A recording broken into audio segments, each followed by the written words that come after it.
enough that it's not the original thing, and that Super Sentai was the original Power Rangers. But I'm gonna leave it alone.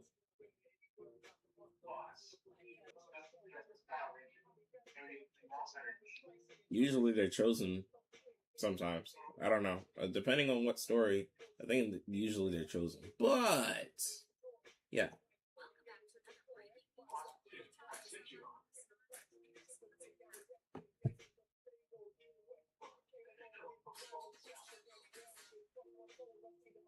Do this.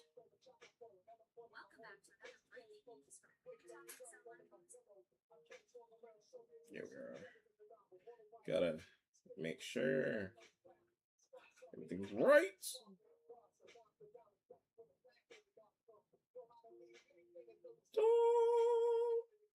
About to put. Oh wait, I need to double click this. Hold on. Nope, we're looking at the wrong one. There we are. Because in about 5 minutes, the show must go on. So I'm about to turn this camera on. And about to go live. Well, I'm already live, but yeah. Huh? Yeah, I'll try. I'll definitely try. Alright. Peace! Oh, always to join in. Don't forget. I'm gonna watch these videos.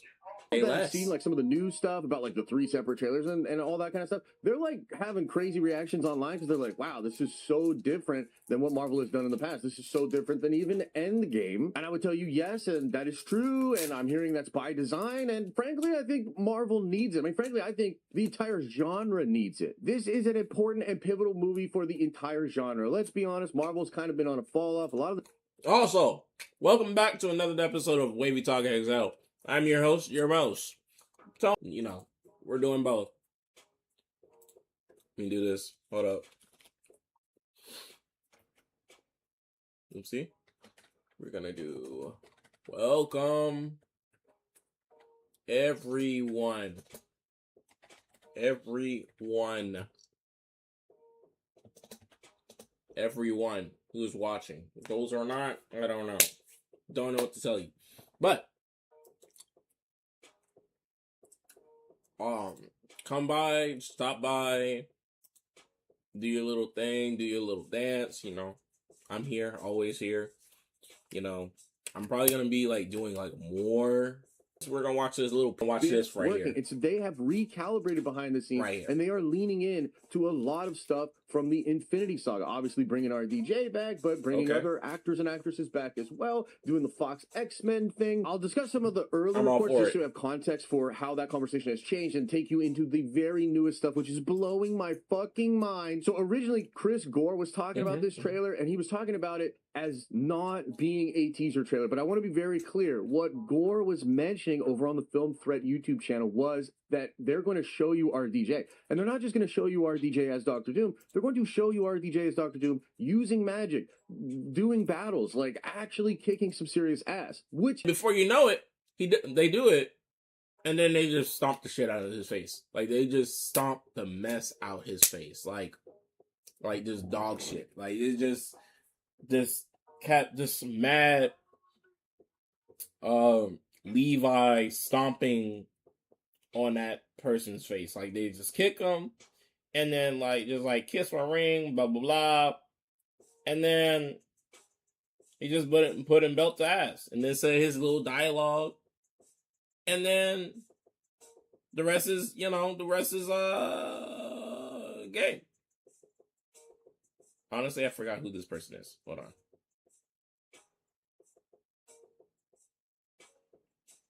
But no, I do want to say, those who are new, please, welcome.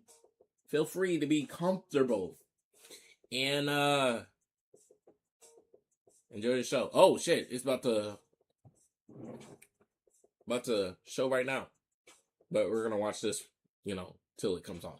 Is odd. Okay, that is odd. You would expect a year out trailer to be a very much teaser trailer. And some people might think, oh, maybe they weren't even going to show Doom's face, like all these shots behind the hood, etc., and really kind of make us wait for the Doom. And according to Chris Gore, no, we're getting Doom. You might not get his actual face, although I've heard you might, but you're getting Doom. Now, after that came out, Christian Harloff had a report that there might be 30 different versions of the Doomsday trailer, which at first seemed like really ridiculous. Christian also said that there were versions of the trailer that had Peggy and Steve like actually being shown, which was really, really freaking crazy. But there's also versions of the trailer where they are not shown. Okay, so that gives you like sort of the context of everything that's going on there. Last night, Cryptic HD, who is a good account but also likes to troll, he came out to say that he could confirm that the trailer would be attached to Avatar Fire and Ash. He said the trailer was a little over a minute long, and this caused somewhat of an uproar online. Because after the Chris Gore reports and after stuff that Christian Harloff said, and even stuff that John Campea has mentioned about this marketing campaign, the fans were like, wait a minute,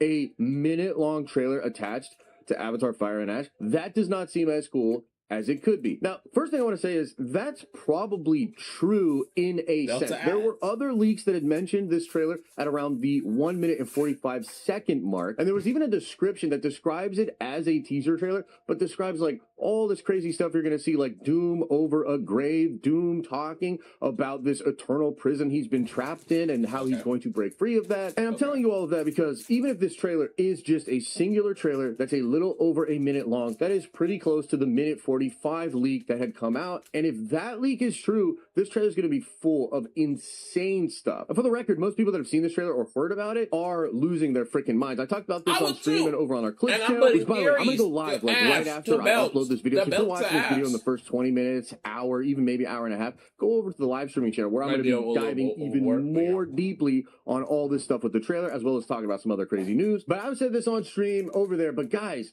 Dune 3 just ran the fuck away from Doomsday. There's just no other way to say it. I know there's Dune fans out there. I like the Dune movies, but let's be real. Dune had that date next year in December. Doomsday moved into that date. Dune didn't flinch. It was like a game of chicken. Dune was chilling. And then Dune, or rather the people at Warner Brothers that are in that town that can hear the buzz, they began to be aware of what the Doomsday marketing was going to be and what this film is ultimately going to be, and they ran. So even if the trailer is a little over a minute, that's pretty close to that 1:45 mark, and I think even just one singular trailer still has the potential to blow everybody's mind and really change the conversation around Doomsday. However, I don't think it's one trailer, and that whole report about 30 different versions of the trailer is actually starting to make a lot more sense because Chris Gore actually dropped a crazy scoop last night over on the Film Threat channel where he said he had spoken to a marketing person over at a party where there was a bunch of Disney and Marvel employees, and we did see photos from that party, like literally they're hanging out with like Simu Louis and everything like that. And apparently at that party, somebody told Chris Gore that there are 3 versions of this Doomsday trailer, and they're going to drop sequentially week by week as Avatar Fire and Ash releases in theaters for its first 3 weeks, meaning you will get on the opening day or the opening week of Avatar Fire and Ash, one Doomsday trailer. You will then get next week a completely different Doomsday trailer attached to that same movie, hopefully publicly released as well. And then you will get yet another, a third version of the Doomsday trailer 3 weeks in, attached to Avatar Fire and Ash. Now, look, that is already just brilliant marketing, okay? Just insane. And it lines up with all the stuff we've been talking about, how this is the most expensive and extensive marketing campaign ever. All of that tracks. And it also makes us understand the 30 trailers, because if there are... Yeah, that is wild to even have 30 trailers. I'm not gonna lie. 30 trailers is insane. But we're still waiting for this PC gaming show. So I sit tight and just wait. Because it is December 4th that I'm reading. And it is past, it's 4 minutes right now. So, yeah. Anyway. 30 versions of the trailer. It's really more like 10 to a dozen versions for each individual trailer, because the other thing that's wild is Gore said these trailers are designed to build a narrative, dude. We're getting 3 separate trailers that are going to build a full-ass narrative that's like the full marketing picture that they want us to have. by the end of the year or going into next year. And I'm just saying, like, that is cooking on another level. We've never seen shit like that before. So the question is, what could these 3 separate trailers be? Well, there's a lot of speculation out there. Some think maybe it focuses on the different teams, like the Avengers and then the X-Men, and maybe Doctor Doom will be the final one. And that's a good thought. But I kind of think it'll probably tell a story. Scary. I think they want to actually tell a story. And I think what's going to happen is the first little bits of the story will be introduced in the first version of the trailer. It will cause a crazy amount of discussion. There will be even more revealed in that second trailer, which again will cause more discussion. And then I think when the third trailer drops, we'll get sort of the final picture of the story they are trying to tell. And I do think it's going to set up. And what I think, like they've done in the past, they're going to mislead everybody. Have 2 truths. No. 2 lies, 1 truth. There you go. That's what I think they're going to probably do. 2 truths, 1 lie. No. 2 lies, 1 truth. There you go. That's what I meant to say. Anyway. What Doomsday is about to be. And the reason they might be doing this, other than it's just like a freaking awesome idea, is because this is a complicated movie. And yes, teasers are meant to just tease. But Doomsday might be so inherently complicated that you need to tease multiple elements to properly set the table for it, which, by the way, is a conversation that myself and the Nerd Vendors have been having over on stream for like the past couple of months, because the more we crack the code of this film via rumors and speculation and leaks and stuff from insiders, the more it's like, yo, this is a very complex movie. There are a lot of moving parts here. And besides that, there are deceptions. So even some of the stated agendas of certain characters will end up being revealed to be lies. So that's like such a multifaceted story. And one thing that the Nerd Vendors keep bringing up to me, and I think it's a totally fair point, is like, how would you sell this to the normies? And I think they need to anchor it to the characters and the conflicts that were most popular. And I think those are really the Infinity Saga ones and maybe some X-Men ones, right? So I think that's the general direction that they're going to do. We don't know for sure, but if you think about the promotion that just happened this week over in the UK, there was some kind of Comic-Con presentation up front, sort of a thing. And the various teams that were put on display, I think, show us the mindset of early promotion and how they're building this thing. They're going to build heavy via that X-Men universe and the reality there. They're going to build heavily with Sam Wilson's team, which also seems to include Thor and Loki, which is wild. And then they'll use the Fantastic Four, I think accompanied by Doctor Doom, but maybe that'll be revealed, maybe that won't be revealed. And then the Thunderbolts. And the thing that's interesting about the Thunderbolts is they seem sort of out of place in this whole situation, but I really believe it'll come down to Bob. It'll come down to Sentry, as there are a lot of rumors suggesting that Sentry and his ability to hold maybe the void power or the... He is talking about...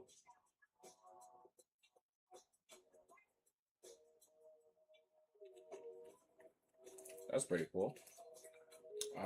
He is talking about Avengers Doomsday. That is what he's talking about. And let me do this. Remind me later.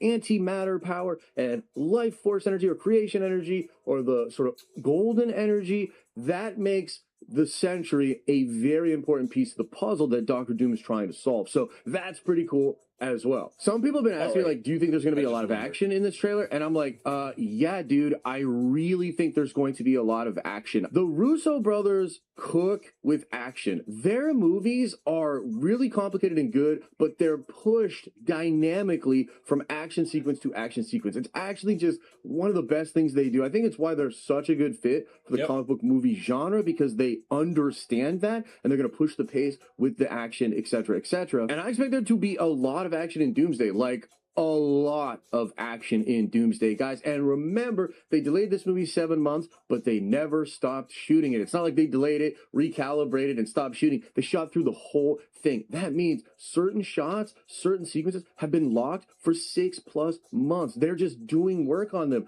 And there are other scoopers and people in the community that are saying, this is the best looking movie the Russo brothers have ever made.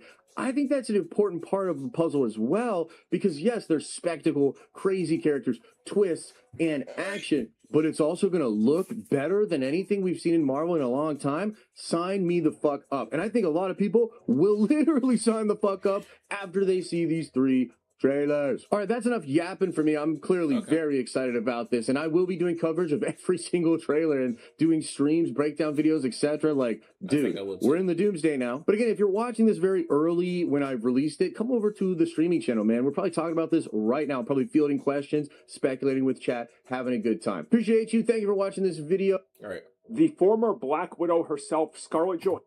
I'm just buying time until the video pops up. So I'm just watching different random videos until it comes on. So feel free and watch and collect some information if you will.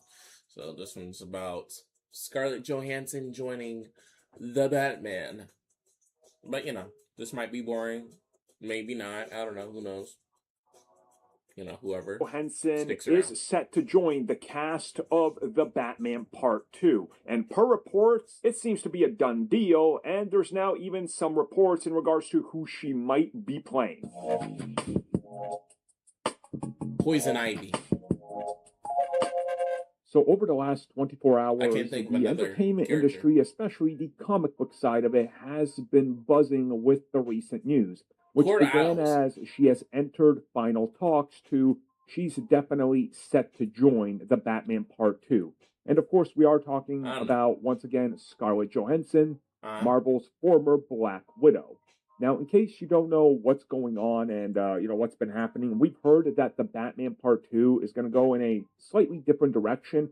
Originally, Catwoman was supposed to appear in it, but for whatever reason, that's not happening, and they told everybody not to talk about the scenario behind it, so who knows, maybe we'll find out some dirt on that. Whatever the case is, we started to hear Scarlett Johansson has been in talks to join the Batman Part 2, and now it's moved to she's set to join. AKA, do you guys remember when the casting of the Batman was happening, and all the media outlets, like 3 months before it was official, were like, oh yeah, Robert Pattinson, he's set to join the Batman. He's going to be Bruce Wayne. And everybody was like, well, it's not confirmed. True, but they're in that final stage where pretty much they have an agreement. It just hasn't been, signed, or they haven't announced that it's signed. So it's looking pretty likely. Now, of course, there's a lot of discussion in regards to who she could be playing. The prevailing theory that people have is Poison Ivy. Maybe. I don't know. That's a leap, Some are suspecting she could be playing another love interest or like a reporter or something, which is more than likely the case. Now, the most interesting part among these reports is that apparently that she is going to be a love interest, yes, but the revelation will be that she is a villain. Now, again, who could this be? There's so many choices and characters that you could look at that fall into this category. I fell in that category of getting it Batman's right. love interest. Partially so again, partially. It'll be interesting to see who she plays. For all we know, they could amalgamate and do their own type of character. I mean, that's always possible. Whatever the case is, I'm going to be excited just to see what's going on with this entire process and if she does join, because it looks like, James Gunn and co. are definitely looking at people they know from Marvel to join their franchise because they need people that they know how to work with them and their ecosystem. Thank you for checking out that video, and thank you for your continued support. Feel free to like, share, subscribe, do whatever you will. And if you're so inclined and would like some additional content from us, which includes unfiltered content and bonus discussions, we do offer... We're going to do this. Wait, can we add to the split screen? We are going to add... nothing there. Oh, dang. Oh, I guess it's just two for whatchamacallit. Okay. I guess that makes sense.